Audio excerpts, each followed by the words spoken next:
Hey everybody.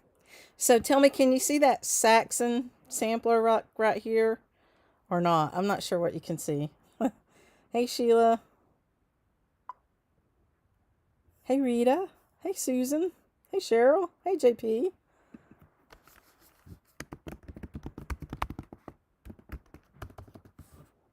I'm trying to type.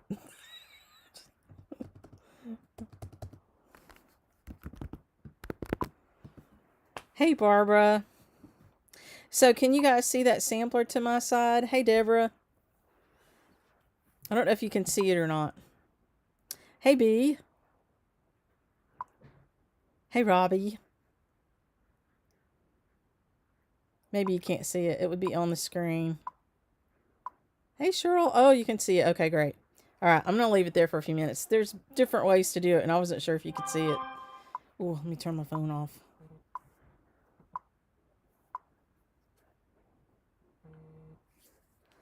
So we'll chat for a minute.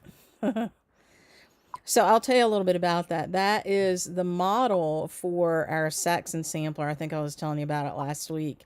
Um, and that model is stitched over one on banding, and you don't have to stitch it that way because that's not the way the antique was stitched.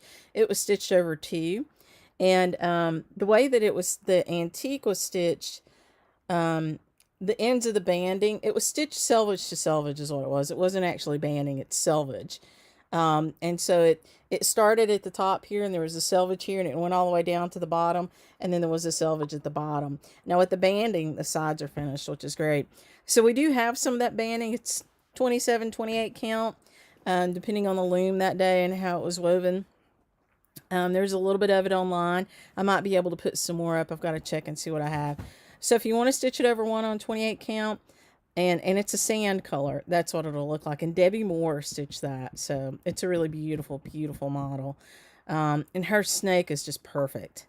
Um, I'm still waiting for the Bristol to come out. And I know the printer, he should be done hopefully by Monday. We'll put it up for sale and we'll send this one over and get it going as well. So we're excited about it.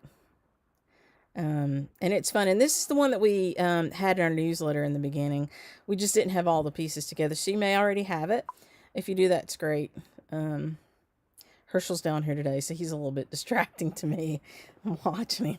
He's climbing on some things. He went to the vet this week and got some of his just updates for shots, and he was very angry the next day. He wouldn't have anything to do with me yesterday, which hurt my feelings. And he was sore. He couldn't jump, and he is very athletic. He jumps and spins and does all kinds of crazy fun stuff. Hey Gail. Hey Cheryl. Two Cheryls. Hey Inherited Stitches. Um, so that particular the banding for that is with a yard on that banding, you would have enough to stitch it and have 3 inches on each end over one. If you want to stitch it over two, I don't have a banding for it, but I would suggest that you stitch it on linen, and then you can just finish your edges, or you can frame it. You can frame it or finish your edges with an unstitch. So it's neat. So that blue lamb that's on there is actually called the Lamb of God, and I guess it's a traditional Saxon image. And actually, Allie found a lot of these images in a database of Saxon images, so it's kind of cool. She gives you some of the history with it, with the sampler, and it's got this really pretty. Well, I think the snake is beautiful. But it's also got, and that Adam and Eve is very typical on other Saxon samplers. Like, I feel like they might have had a pattern book because they look just like some of the others that I've seen. But there's a little man and a little woman. I'd say a little bit lower than halfway, and I just love them. They're under a little tree. I think that's just really great. And then all the bands at the bottom are just beautiful. I think those bands are just gorgeous. So we'll go ahead and put well, this banding's out there, but again, I would suggest that you stitch it on not that banding, unless you really love stitching over one. And if you do, you can. If you want to, you can. But I'm gonna stitch it over two. Um, And I would suggest that you stitch it on whatever your favorite count of linen is. The antique is on more of a white color, like an antique white. It's kind of dirty because it is 1741. Um, but you can stitch it on whatever you like. And we charted it with needlepoint ink silks. We did convert it to Swatt Alger, so you do have the choice of Swatt Alger or needlepoint ink. And the colors on it are kind of bright because that's what they are on the antique. And that's traditional Saxon. I know there was a group of people that were stitching along on it when we had it out in the newsletter a few years ago that were doing a more muted palette. And that's fine. You can convert that if you want to. I don't know what that would be. But it's just really beautiful, as you can see. I think it's beautiful, stitched in its original colors. So, hey, Mickey. Hey, Robin. Hey, Diane. You got your banding today. Yay. Looking for the patterns. Yeah. It's been a few years since we did that. So, hey, Colleen from Ann Arbor. Wow. So anyway, that one's coming up, and then we've got some others coming behind it. We're working on the Mother's Day sampler, which I think is really beautiful. Um, I talked to you about it last week. I should have sent a picture over, but it's got a really great picture from on Fiber Talk. I'll see if I can get it on here real quick. It might take me a minute, but it is very pretty. And it actually is very Victorian looking. It's got some material around the edges of it, like a brocade, a silk brocade. And we were really worried that when we took the glass out and put museum quality glass over it that it would shatter, but it didn't, which I'm very grateful for. I'm going to email it to myself so you can get a better look at it. And then we'll put it up on the screen here. And if you're just tuning in, that sampler beside me is the Saxon sampler. Hey, Donna. Hey, Terry. All right, I'm going to open my email up. You're going to see me making faces at myself for a minute because that's just how it goes. Because I closed it right before we started.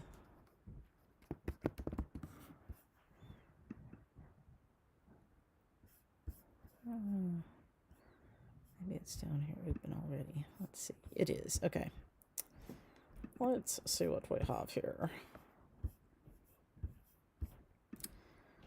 See if I can save this to the photos. Put it there.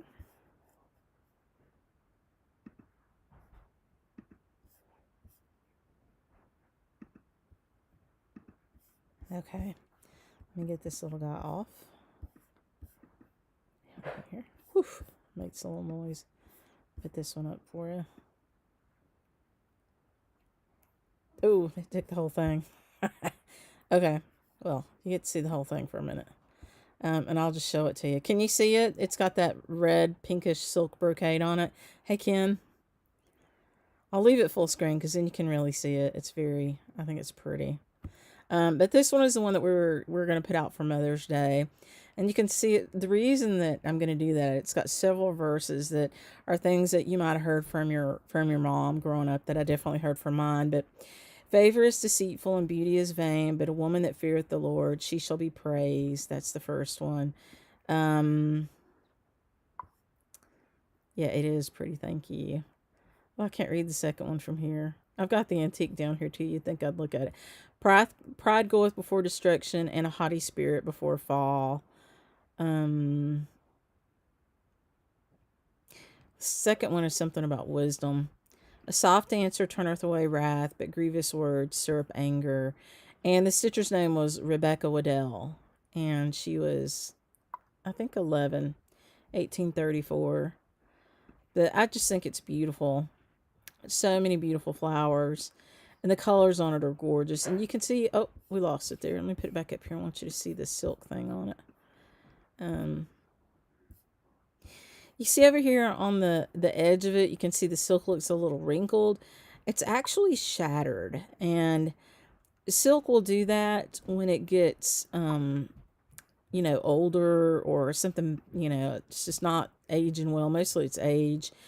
and it'll just kind of disintegrate a little bit. And that happened to this one just a little bit when we changed the glass, but not terrible. And I love that brocade. I mean, it actually has its whole, border underneath that brocade. But I just thought that brocade added so much to it, especially for the time period. I thought it was just beautiful. So I think it'll make a great Mother's Day sampler. So I'm going to put some little information about my mom in there. She was a commercial seamstress. And so it's kind of, and she taught me to embroider. So it's kind of fitting to have some information about her in there. But I hope it will inspire you as well.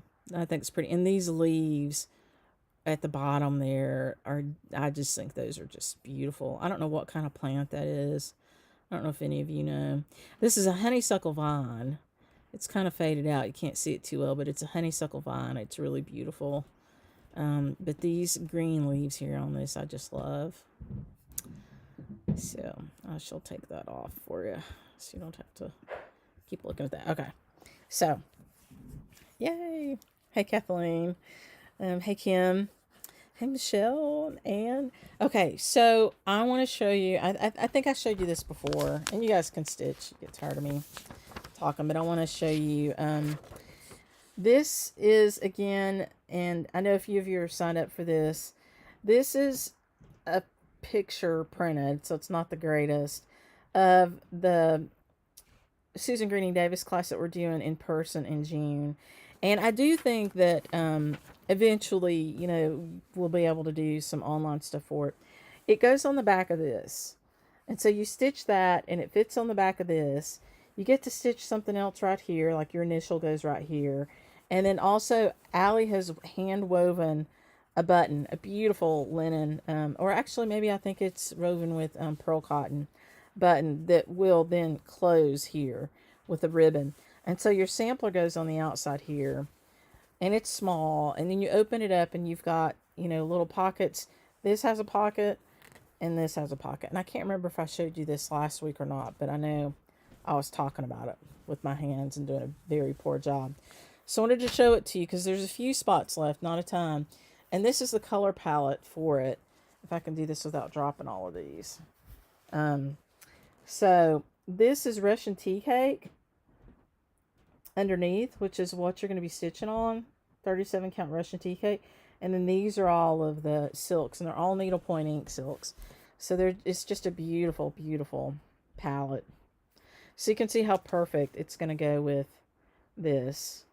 And then this blue iCat pattern on the inside, which I think is from Markham.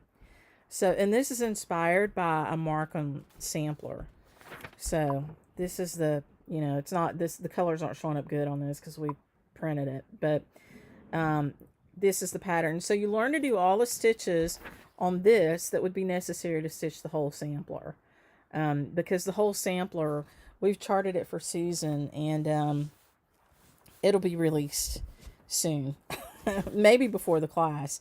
But if you want to learn all the stitches, there's one stitch in here that was, there's a couple that were a challenge, but there's one that was a big challenge.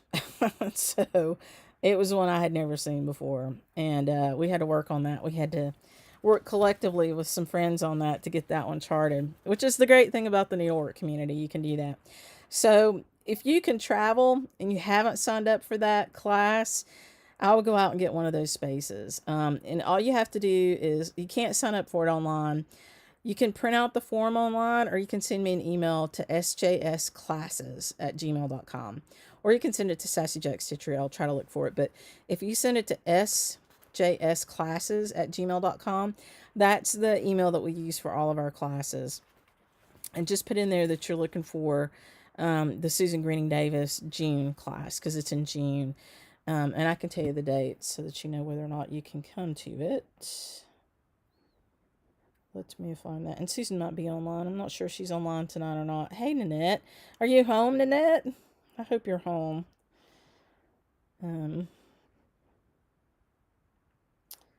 So that would be June 3rd and 4th. Friday and Saturday for Susan. June 3rd and 4th. Okay. Now, let's talk about another class. Jeannette Douglas is May 20th and 21st. So there's a few spots left in the Jeannette Douglas course. So we had a few people that couldn't make it here at the end. So if you're interested in the Jeannette Douglas course, which is May 20th and 21st, send me an email and tell me you want the spot. I've had a couple people get with me this week. Um, but you know, if you can make it to the Jeannette, it's really pretty. It's a brand new um, a sampler, and it's got some smalls with it, and it's not a huge sampler, it's manageable, and it's got some smalls with it, and it's a partner to a second one that we'll get next year. I know she sent me a picture. You guys might get tired of me doing this. I probably should have had all these out there, but I wasn't really planning on all this stuff. Let's see if I can find it real quick for you. But it's really pretty. It's called I think it's called Needle Be True.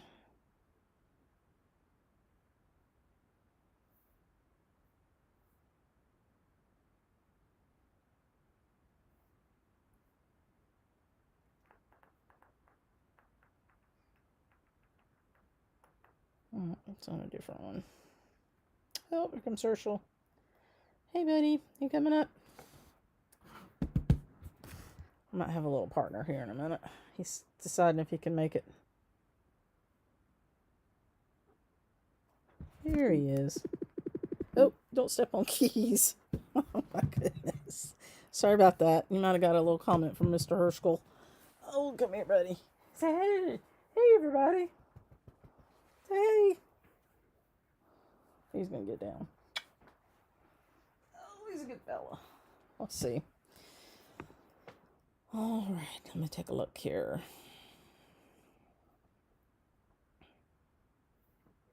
Okay, I know she sent me some pictures. I don't see them here. I will get them up there for you. I'll get them up there for you. On the there's a picture or two out there. The supervisor. That's cute. Yeah, that's great. There's a picture or two out there with the class sign up, but I'll put some better ones out there. But yeah, that's another one that I'd say great. We are doing online classes. So we've got an online class May the 7th with Summer House Stitchworks that's sold out. And then we have probably another one with them in September or so that we haven't released yet. But that'll be another one that will open up for sign up. And that's going to be a bespoke project just for us. So that's pretty fun. The soiree is online, and there are 4 little classes in that are optional. So if you want to sign up for the soiree, the registration fee is really inexpensive. It's like $60. And then the little classes, Susan's going to teach 2. She's teaching a little heart hanger, and it's really pretty. It's on it finishes out onto a little drawstring bag, so it's something useful. And then heart hanger, which is also really fun. And Allie's going to teach you button weaving, so that's really great. She's already picked it out. And then I think he wants to go upstairs. And then I'm going to teach you probably some specialty stitches and stuff. So just got to put all that together and get the prices for you. They'll all be really inexpensive. So it's $60 for the soiree, and you get a little kit from us. And then if you do the classes, they're pretty inexpensive. They're anywhere from like 25 to 40 bucks each, something like that. So, yeah, Susan's going to be in Tulsa. She's going to the Silver Needle in Tulsa, and it's her first time teaching there, so that should be a lot of fun. A lot of fun. And we're working on some other online courses, so hopefully we'll have some more. I meant to put up another video from the learning stitches, but I didn't get that done this week. I don't know if I'll get it up next week or not. We'll see what's going on. Taxes are killing me. I know you guys, oh, I hate it. So I wanted to show you something else. So the Bristol, you know, I keep talking about it. It's at the printer, blah, blah, blah. It is at the printer. I can't wait to get it back. But I went ahead. Hey, Kathy. I went ahead and picked my colors, which might be a little different from yours. So these are the silks, the red silks. If you liked the Gloriana, these are online now, and I have ordered more. So I know the blue one, we didn't really have a lot the first time around, but they're doing more for us, and they're doing these 2 reds again, plus Sister Scarlet, which is a little bit more rosy color. The one on top is cranberry, really beautiful. And the one on the bottom is tulip. And I love the way it variegates. And then there's the Blue Lagoon, which was the blue one that we looked at before. And Sister Scarlet, which is a little bit more rose. And they're going to do a green for us. So I'm pretty excited about that because I love green. So that will be coming back from them. But we do still have a lot of the reds if you're interested in the reds. And I think we've still got, I don't know if we have any blue. We might not have any blue left. We might. I'll take a look and see. And I wanted to show you what I think I'm going to do the bristle in. So I really wanted to do it with this particular silk, which is, I don't know how well you can see that. It's called autumn fall foliage. It's called fall foliage. And so it kind of variegates between greens and orangey reds and a deeper kind of burgundy red. And this is a fox and rabbit linen. This one is called Mayflower, which is pretty similar to paper bark that we recommended with it. Mayflower had just a little bit more of a taupey, pinky kind of hue that I really liked with this particular silk. I'll show you what the red ones look like on it. I'm going to put my little light on. I meant to do that earlier so you can see me better. You might get a little bit of shadow, but I think this will help some. Or not. Maybe it's too much shadow. We'll see. I wanted to show you the red on here too. So this is Mayflower, which is just a little more pink than what the paper bark would be. The paper bark's a little more white, but you can get the idea there. That it's going to go well with any neutral. Oh, you got yours today. Great, great. You can also use Soie d'Alger for those of you who love Soie d'Alger. You know, we've got a few hanks of Soie d'Alger. We'll be getting some more in. But you can use Soie d'Alger too. I just really wanted to do something with this color because I just love it. So I've been collecting skeins of it. So when I go to another shop, if they carry Gloriana, I buy it. I think I told you this. I've been buying them. And they're variegated, so the dye lots don't really matter too much. They're all pretty close. So I'm pretty excited about that. And my chair squeaks. Sorry about that. I'm pretty excited about that. I think I've got enough to do it. So that's what I have there. So do you guys want to ask me any questions? Oh, I wanted to show you too. I think that I'm done with the 17th. And I didn't iron it yet. Allie and I are going to start working on the finishing. Tomorrow, we were going to do it today, and I ran behind, as per usual. But I did finish it. And I changed some things up I wanted to show you. So if you're looking for kits for the 17th, we still have plenty of those. I want to show you, I think I showed you part of it last week. So this is where I changed it. I changed the verse on it, made the road rise to meet you. And the rest of that verse goes, and the wind be ever at your back. But I didn't have enough room for that. So what I did was, I put, the date, Sassy Jack Stitchery on there. And I just added some little clovers up at the top. And that V is a Roman numeral V for 5. So, for our 5th birthday. I actually stole that idea from Allie. She did that too. I'm going to move my light, see if it won't help me some. Let's get it back here where it's going to shine toward us. Well, now I'll get this all under control. Okay. All right, let's look at this again. So, I'm real happy with that part. And that's the rest of it. Now, let me show you the top. I haven't put the felt on it yet. So this is my top, and then it has that little piece of wool. How do you put your floss on a floss drop? I'll show you. It's not a dumb question. It's something somebody had to show me too. This is the top, and then the bottom, you didn't really have to stitch anything on, but Allie stitched on hers, and it made me want to do mine. But since it's on the bottom, I used some really bright colors. So I used the rosy pink. And I actually did the same mistake that I did when I was doing the top. I set this starting point too low. And so it left me extra room up here at the top or the bottom, depending on how I turned it. And so I just put my name and date up there. I wasn't going to take all those Smyrna crosses out. And then instead of using the green, I used the lavender, and I just kind of made it fit with that little box. And then inside that little square is a rice stitch. So I put a rice stitch in there. And I'm going to put a piece of velveteen in the middle of this one on the bottom instead of the wool. And I might put a little bit more decoration on this, but it's pretty close. I might put some clovers or some thistles or something. But it's on the bottom, and I thought it would just be secretly bright just for me because I wanted it. So you use Autumn Arbor in your black work band. Yeah, gosh, I love it. I'm excited about it. Okay. Let me show you the floss drop thing.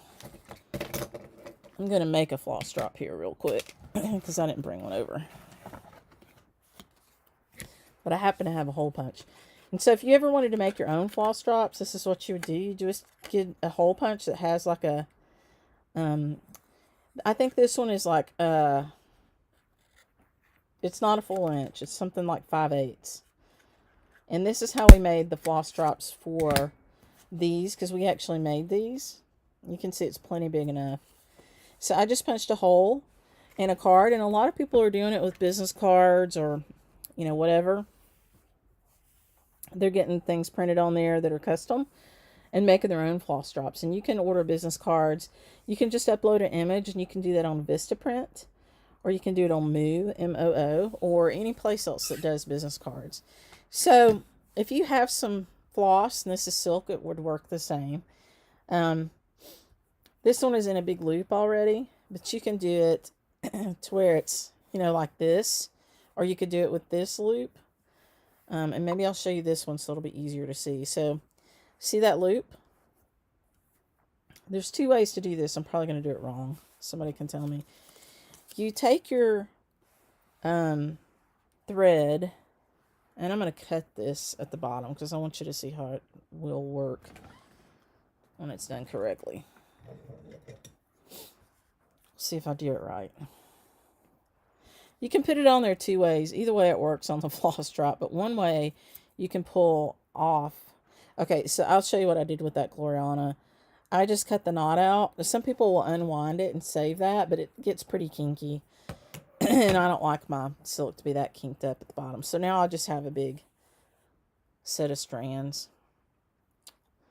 And a wild child here. He pulled out. Or actually he goes the other way. This is going to attract Herschel. Hey, Inez. Hey, Patty. Okay. Playing cards is a great idea. You know what? You just gave me an idea. I love Harry Potter, and they make these Harry Potter playing cards, and I haven't bought them because I'm like, oh, that's dumb, Kim. Don't spend any money on that. But I could make those into floss drops. Oh, Patty. You gave me the idea I needed. I can now justify that expense. Okay. So you loop your thread over and you shove it through your hole from the back. It comes in from the back, right? So that your loop is on the front here. See that? Does that make sense? Okay. So when that's on your front, you put your fingers through it and you grab this and you pull it through the loop. I think I missed one of my loopy parts there. Do that again. I missed a little part.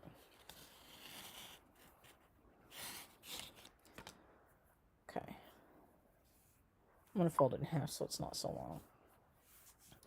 Okay. So you've got your loopy part. Hey, Holly. You put it from the back to the front. The loopy part. From the back to the front. And you pull it through a little bit. And then you have your loopy part there. Then you take the thread from behind and you pull it through the loop. See how I did that? This is the back. This is the front. And I just pulled it through the loop. And then you pull it down tight. And I did it wrong that time, I think. I don't think that'll work. Yeah, it will. This is the... So whichever side, this one I doubled over, so it won't work as the way I wanted it to. It does hold the thread just fine. But there's a way if you do this that you can just wiggle the thread out without having to take it all off the card. So I'm going to do it again where the thread is, the ends are out instead of folding it over. Okay. So from the back to the front, and then you get your little loop here. Then you reach behind it with your fingers. You just pull it through the loop. Like that. See? Here's the loop. And I just pulled all the thread through it. And then you kind of tighten it up like that. There. And that's how you store it. Now, if you want to, if you have it to where the ends are loose and you didn't double it over, you can just grab one of these, one of the full threads, and you can pull it gently out. And you haven't taken this off. Like that. Ta-da! Trick. So, I can do another one. All right. So if I want to take this off now without, you have to make sure you've got loose ends. If you don't have loose ends, you can't do it. But if you've got loose ends, you don't even have to take the thread off the card. You just grab one and you pull it out. And it looks like it's going to get all wonky, but usually it doesn't. And now I have another thread out. See? Did that help? I hope that helped. I'm going to put them back on here now. But yeah, I mean, you know, playing cards are a great idea. I'm so excited about that. I'm probably going to order those Harry Potter cards tonight. So, now that I don't have to feel too guilty about it. Now, for me, this is too long. And so I would probably not do it to where it's called schniggling, or, you know, you just kind of wiggle it out. I'd probably fold mine over again like this and put it through this card like I did the first time. Which means that I won't technically be able to pull a thread out because it's doubled over in there, if that makes sense. But I don't really care. I don't mind taking it off and on. It's pretty straightforward. And then I would reach underneath here again and just pull that through. Like that. And see, then it makes it hang lower. But you can't grab the back and pull one out now because it's doubled over. It'll just kind of make a knot. But that's how you use the floss drops.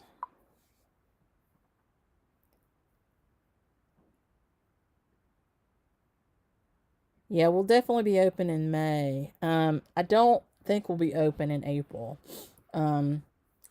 We had hoped, but I don't think we're going to get there, Holly. I'm sorry. But I do think we'll be there sometime in May. We're pretty close. It's just, it just never comes together the way you want it to, but it's getting there. So anyway, so again, I'm going to show you this little trick. If you're new to floss tags or whatever, you can, if you put it into where the ends are dangling, I took it out and redid it with the ends are free. You can just grab a thread and pull it out like that. So fun stuff. And you can make a floss tag out of anything. You just need a little stamp. You can buy these at the craft store. I think you do need at least 5/8 of an inch.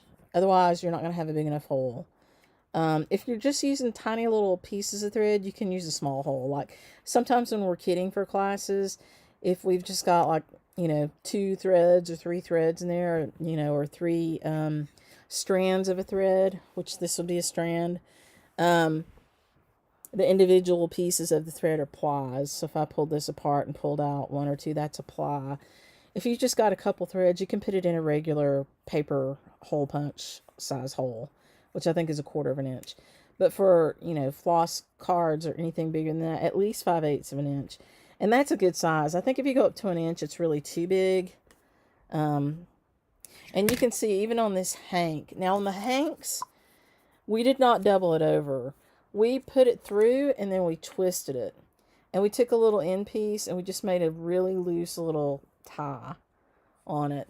So it's actually not hanked through there like you would use for a floss card. It's through the hole. To hank this through there, like I did that other thread, you'd need a lot bigger hole, at least a 1-inch hole. And I'm not sure you'd want to be doing that with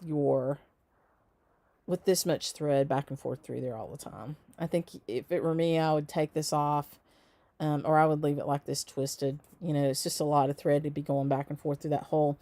The trick with silk is to treasure it. You know, be good to it.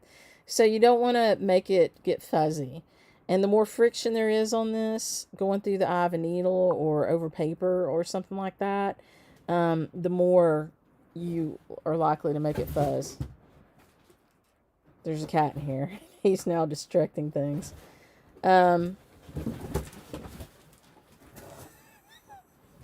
It's just empty boxes. He's trying to fit himself into like a regular size box. That's not going to work. Okay, so, and did you find somebody to do the stained glass squirrel transom? Not yet. No, I haven't even had a chance to look. Everett kind of boarded it up for now, and it looks great. And so I think we will do that. And I love that idea. I'm probably going to go back to her as soon as I get in the house and kind of get settled and see if she'll start one for me with a squirrel. I think that'd be great. The red variegated thread, this one that I showed you, is Tulip. And this is by Classic Colorworks. It's a Belle Soie. And we actually bought it from them in large quantities and then hanked it. So this is a 40-yard hank. And the only place that I know of you can get it is here because we created it. So we curated it. You know, you could just buy a whole bunch of skeins if you needed that much. You can buy one skein. But this is Tulip from Classic Colorworks Belle Soie. And it's a 12-strand silk. It's really beautiful. The other one that I showed earlier was Scarlet. No, what is this? Cranberry. This one's Cranberry. And you can see it's got variegation, but it's a less variegation. Really pretty. Cherry Cobbler by Classic Colorworks. That's a good question. I'll look at that aura. It could be this Cranberry. I'm not sure. I'll have to look at that. I think that Cherry Cobbler's a little bit more pink. So it could be Sister Scarlet. So I'll look at that. So Barbara, yeah. Right now, the door, we just put wood in there to close up the hole. And then Anne suggested that I think it was Anne. The message just scrolled up. I'm pretty sure it was Anne, honey. Suggested that we do a stained glass squirrel, which I loved. And I don't know why I didn't think about that. You'd think that would be the first thing I thought about, but I didn't. Do a stained glass squirrel and put up there. And so I think we'll do that because it's a pretty narrow space. Like, it's kind of short like this. I mean, it's bigger than that, but it's not huge. It's 13 inches high. But he's also put some trim and stuff up there that takes up some of that space. So it'll be kind of a more narrow space. I'd say we might have maybe 8 inches to work with. And that would be great for a squirrel that's like maybe running. I think that'd be kind of cool. Or that's down on his feet with a nut in his mouth or something would be neat. If it fits us, it's Cat's credo. Yeah, he tried. He didn't quite make it in there. He likes to get inside the boxes. We use these tall plastic boxes to hold. Once the orders are packed and stuff, all the envelopes and stuff and the boxes go in there while I do the mailing labels for him. And he likes to get in there. It's kind of funny because you're like, you don't fit in there. So I usually have another box that's empty, and I put an empty one down there for him to crawl into. So anyway, it's fun. Thanks, Jill. I think they're pretty too onEz. Yeah, they are pretty. I think so. Oh, there's the beast. Sorry. Herschel. So, any other questions? So next week, I'm going to be traveling a little bit, and I'm hoping that I have a good connection. And if I do, we will do this, and I will let you know. I'll get out and post it. I'll try to post it maybe on Thursday. I'll know if I'm going to have a good connection on Friday, and I'll try to post it for you. But I'd love to do it. I'm not going to tell you where I'm going to be until I get there because it'll be fun. So hopefully we'll be able to do this next week from an off-site location. And I did come back to the basement today just for lighting purposes, so you can see a little bit better down here. Oh, he's now getting ready to throw something down. Can't have that. But, so, what have you guys been stitching on this week? People are still, he's rubbing his little head on my hand. People are still finishing Red February. And 17th, Herschel. And then I know we've sent out some Sun Always Shines kits and Sassy Jack, so hopefully you guys are, I am going to be here Monday. Yeah, so I'm going to be here Monday, and then I leave on Tuesday morning. Yeah, the cat's got you rolling on the floor. Me too. He's interesting. He's very smart, very curious, and we gave him a food puzzle that has a whole bunch of little doors that move on it and a little slider thing that he has to slide. And he learned how to do it on the second day, and he can do it so fast. Herschel, you're blocking the whole screen, buddy. Oh. He's really fast at it because he's just very, very smart. So, and we have a surprise with Herschel too. So I think I've got something that I've almost finished making, and I'm gonna finish it. Probably not till I get back from my trip. Oh, thank you, Barbara. Yay, thank you. Oh, you've been stitching on Ukraine stuff too. Great. Sleeping Beauty. Yeah. I want to tell you about a book. I know I'm all over the place. The surprise from Herschel first. So I have something that I have made that's reminiscent of Herschel, and I've made many of them. They're almost done. I've got to finish them. And I think what I'm going to do is offer them to you guys really inexpensively, and then donate that money to the charity that either maybe one that's here in town. I got him from one in Raleigh, and I do still I give money to them through Amazon, because on Amazon you can sign up to have a charity donation made every time you buy something, and I've been doing that one with them for 12 years now. So we could do one here locally in Asheville. Maybe we'll do one for Black Cat Charity, because there's a charity here that takes care of black cats, and they take in other cats too if they're from the same litter, but they work really hard to find black cats homes, because people are superstitious about black cats.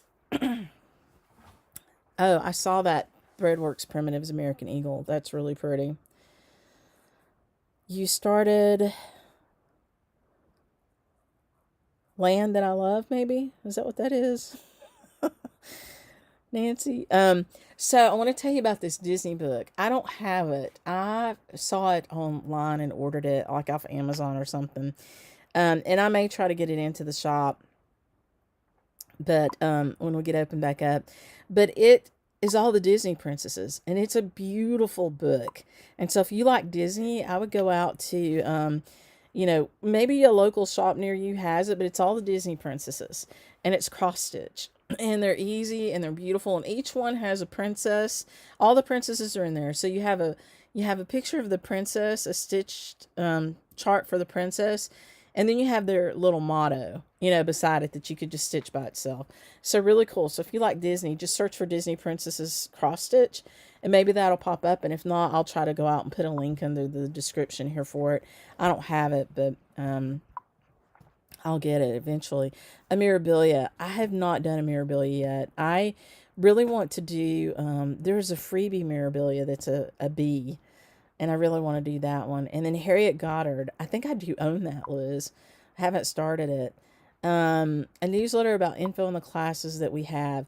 We did send out a newsletter in January that had a lot of the classes in it.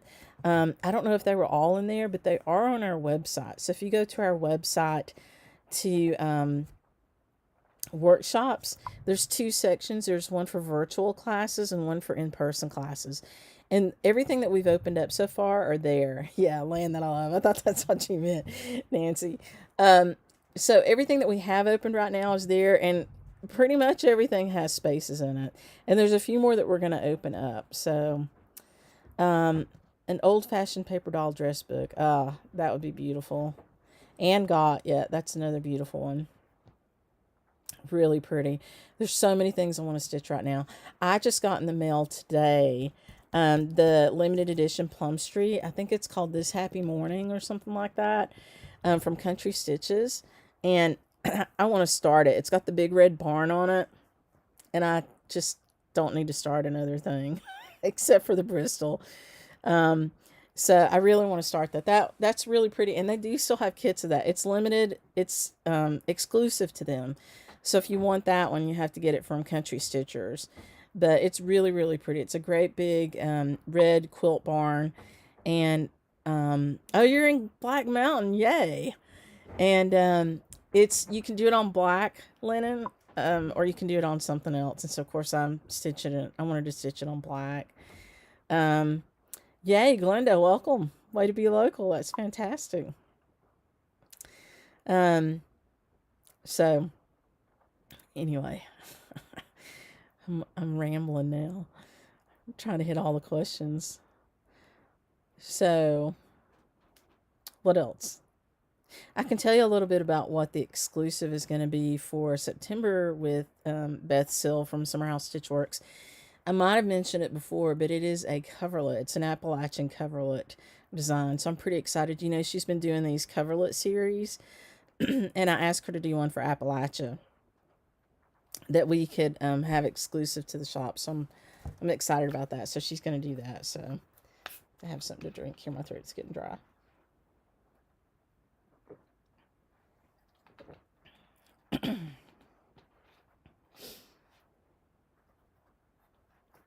What else?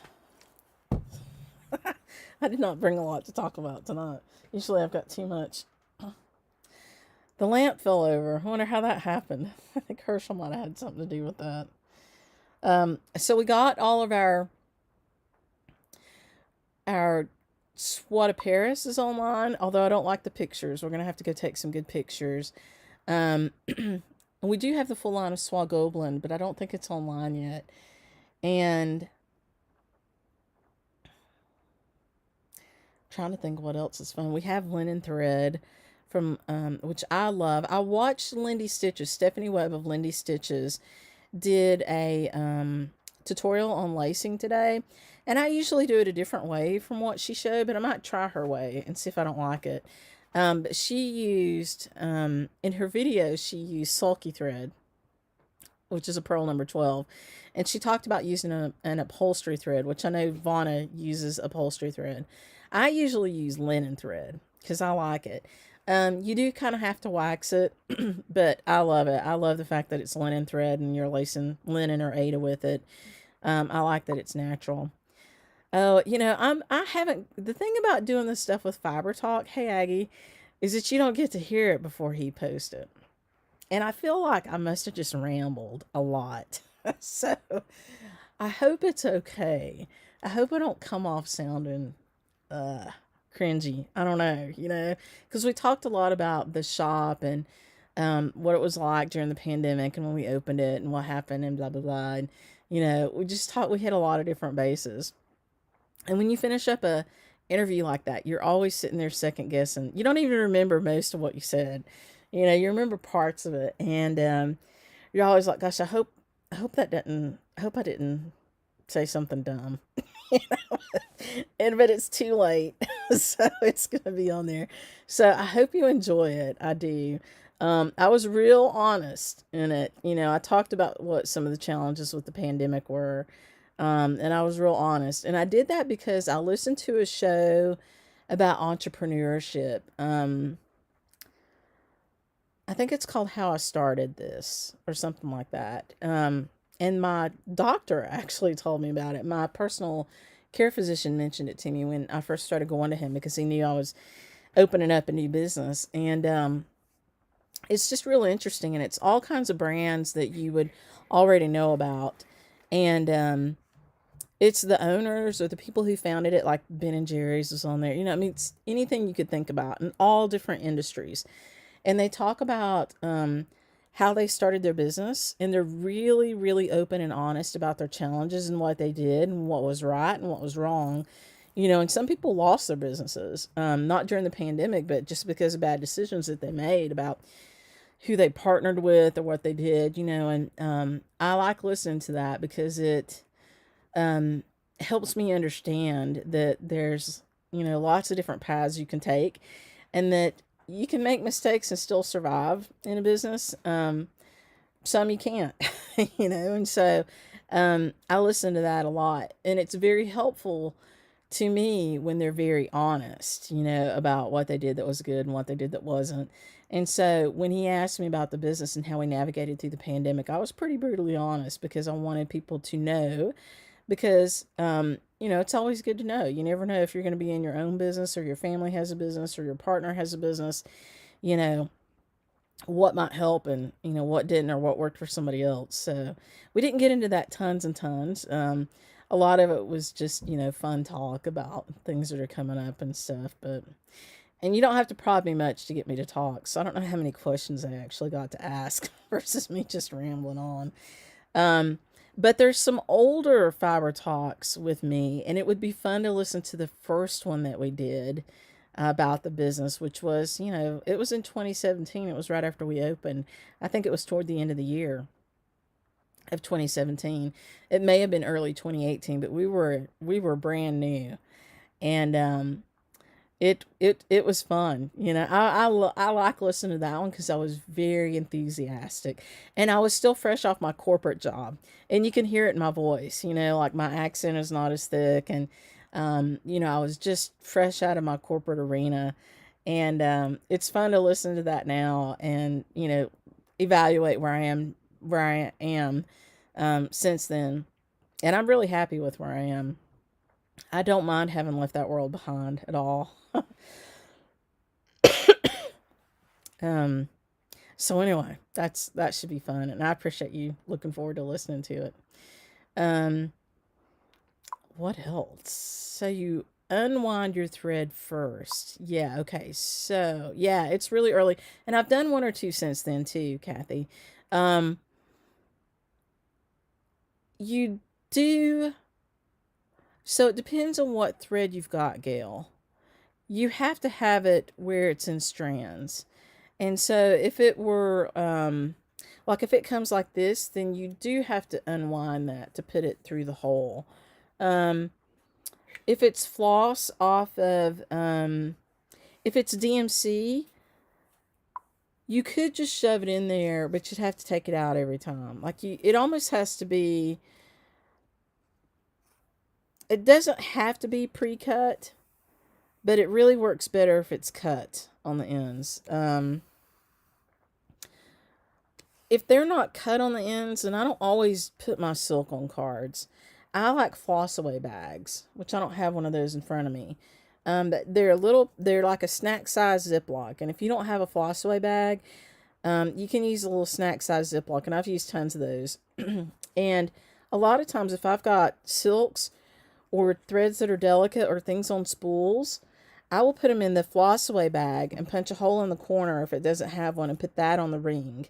And it serves the same purpose as the floss cards. But to make them work on here the way they're supposed to, you kind of have to have them cut, which means that you would have to have them unwound, for lack of a better word, so that you can insert them through that hole.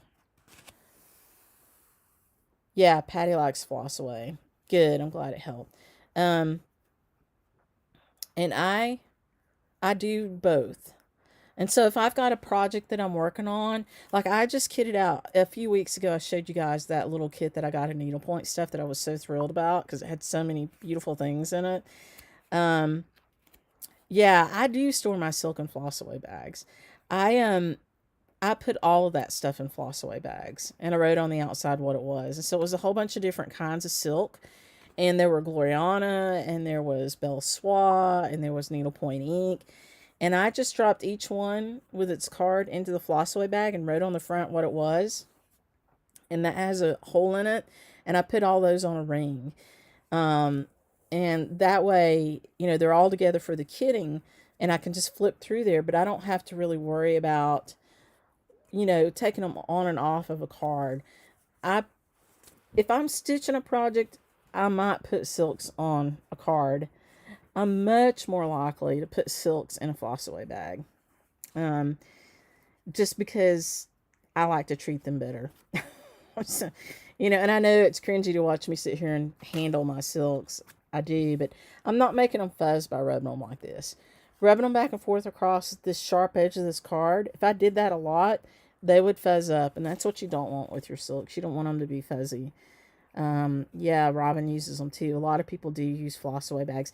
And like I said, we sell them. I'm happy for you to buy floss away bags from us, but you don't have to. You can use snack size Ziplocs. The only difference is that they don't have a place for you to write on it what it is. And so you just take a little Sharpie and write on the outside. The floss away bags have a little whitish spot for you to write on it what's in the bag. Yeah.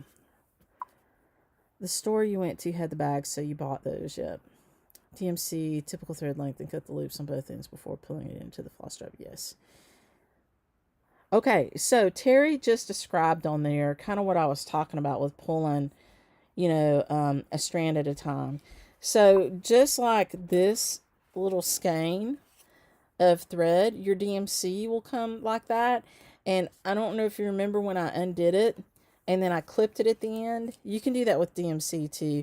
DMC is not wound. You're gonna have to pull it off, but you can take a ruler, or you can take, my husband made this. It's a piece of wood, and he indented the ends. Now, he made that because I showed him this one that I bought. And so, I bought these, and I can post the place where I bought it. And you can buy them in any length, but they're used to wind your floss. And so, if you had DMC, which comes in, like almost a 9-yard skein, you can wind it around and wind it around and wind it around. And then when you get it wound around, you cut it at one end. And then basically you have double the length of this. And I think this is 12 inches, so it makes 24 inches, which I think is the right length for almost everything. Unless you're stitching on needlepoint where you need a really long string, you need a really long strand, or you're stitching on something that's really delicate, like with chronic, and you want a really short strand. But in general, for most threads, I really like 24 inches, which is why I bought this 12-inch piece of wood.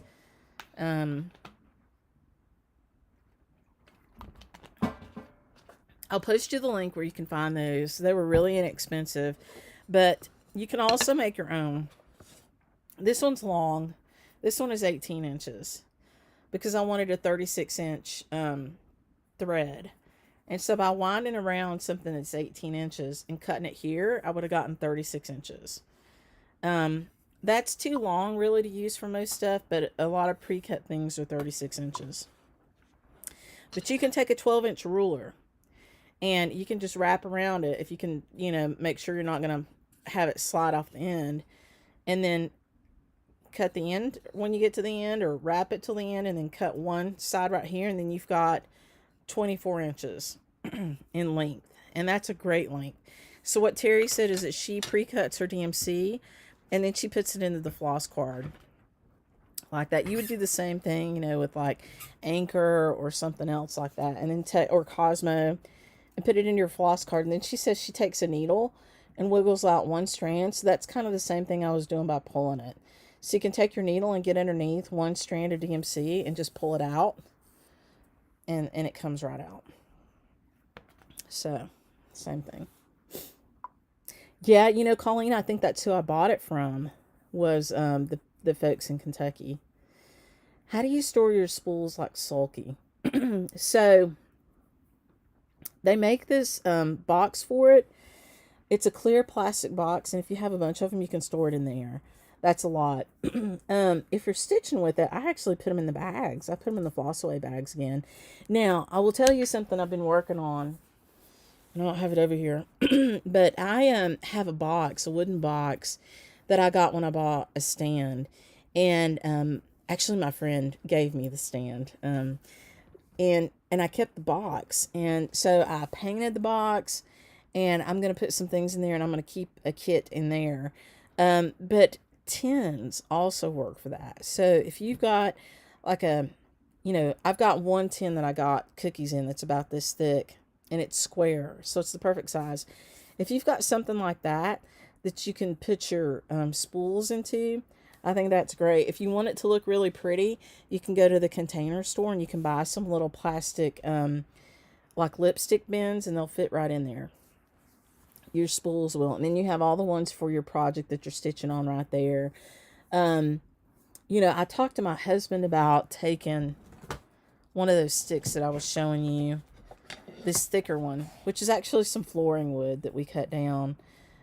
He planed it down for me, and putting some dowel rods on it so that I could sit my spools on it, like the 103, or the sulky would work on it, or the goblin, or whatever, anything that comes on spools. We haven't quite finished that yet, but there are a few people who are making those out there. They're not usually a long stick like this. They're usually like a rounded thing, but you can probably find something out there that's made like that. But the easy way, if you want to kit it up, is to put it inside of a floss away bag, or put it into a little, an acrylic makeup tray kind of thing for lipstick. Or if you want to store it, a great way to store it is to get one of those slimline. It's a slimline sulky box, and we sell them. They're like $27, and you can store a whole bunch in there. I want to say like 120, which is a lot. If you didn't want to do that, you could get some little Container Store things and store them, or tins. I really like tins. I like to use something for, I like to be able to use those tins for something. You can also use some cardboard and make your own to your own size. Yes. Yeah, so you can. So Colleen, I think you might be talking about the line in the thread. Or you might be talking about storage. You could do that too. But the thread winding thing, a piece of cardboard would work, because you're only going to have it on there for a minute. You're going to wind it around and clip it. So it's not, you don't have to worry really about acid stuff on there. WRR. Yeah, I think that is the company that I bought those from. They're really nice. I actually bought a scissor keep too, but their wood is so nicely sanded. Like, it's so smooth. And, my husband's a great woodworker, but he does not like the sand. So, this is so nicely sanded. And they do make them in different lengths. And I will post that. I'll make sure I go out and post that in the description for you. Yeah, lipstick storage, I think, is good to store anything with spools like that, like the 103 or anything like that. Another thing that's really good for storage, again, it's not pretty, but you could make it pretty, are some of the shoe boxes that are a lot more fancy. Jean Ferris showed that. Okay, yeah, for the winder, Colleen. Yeah, that's a great idea. Then you can cut that to whatever length you want. But a lot of times you'll get shoes in a shoe box that kind of folds over and then down, and closes up. Those are great storage boxes. And if you don't like the shoebox look, you can cover it with decorative paper, like Mod Podge. If you wanted to make it a little bit fancier, you can just go to, Michael's or whatever, and get some scrapbooking paper and Mod Podge it on there so that you're covering that. That'd be a really great way to store too. I try to keep those really nice boxes for stuff like that and do storage in there. And that's another place you could put trays in if you wanted to keep trays of stuff. The thing about textiles, you kind of want them to be able to breathe. And so if you're going to keep, and I wouldn't throw my threads in the shoebox without them being in something, because of the acid in the cardboard. You have to think about that. But if you're going to put your stuff into plastic bags, make sure it has a little hole in it. A lot of the floss away bags will have a little tiny hole pricked in it. Not the one that you put your ring through, but there'll be another one on the face of the bag. That's to let air in there. And you really want to have air around your textiles. I know it might sound counterintuitive, but you don't want them to be sealed up tight. They just don't survive that way very well. They need to breathe. So any kind of fiber that's a natural fiber needs to have air flow around it. So, if you're going to put it in a plastic bag, like, we send our flosses out in these little bags. If you're going to keep them in there for any real long length of time, just punch a little hole up in the corner. to where air can flow in and out of there. And I think you'll be fine. You don't completely seal. That's great, Kathy. Yeah, that's the other way to do it. Don't completely seal the floss away bags, especially if you're using them for storage. So that lets the air flow.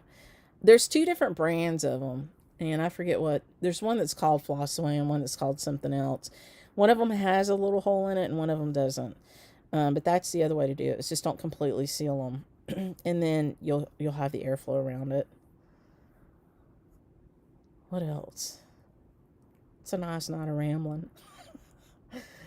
So I'm going to finish my 17th tomorrow. I'm going to watch Kathy Haberman's video, and I'm going to get mine finished tomorrow. I'm going to make a video of it and post it so you guys can see me physically do it, so that when I make a mistake, you're like, oh, yeah, that wasn't smart. Let's don't do that. And then, you can watch Kathy's video to get all the instruction for it, because that's what I'm going to do.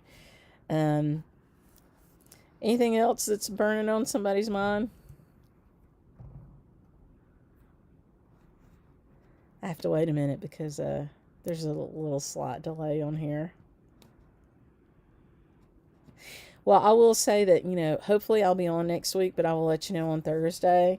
And if I'm not, we'll pick up the week after that. Which actually, the week after that, oh, goodness. Next week is Good Friday. So that's probably a good day to take off anyway. I don't know if you guys will all be on, but if I can, I will. And if not, I'll see you the week after that, and we'll carry on. But look for the video for the finishing of the 17th out there. We'll get that out there. And while I'm doing that, I'll probably do the hem stitch video I promised you a long time ago too. I hate seeing the dirt on the bottom of his feet. It makes me know I need to vacuum. These cats. So, all right, guys. Well, I really super enjoyed it. I appreciate you guys coming every Friday night for this. It's fun for me. I look forward to it. Herschel. It's wafting that big tail of his. So, sorry about Herschel. Hey, Rhonda. Joining the chat from Hendersonville. Yay. I know. Okay. So we're getting ready to log off. All you guys who are just logging in. Sorry about that. Sheila, but have a great week, and I will hopefully see you next week, and if not, I will see you the week after that. And thank you again for joining. I appreciate it. Oh, look, there's a Herschel. All right. Thank you, guys. Bye.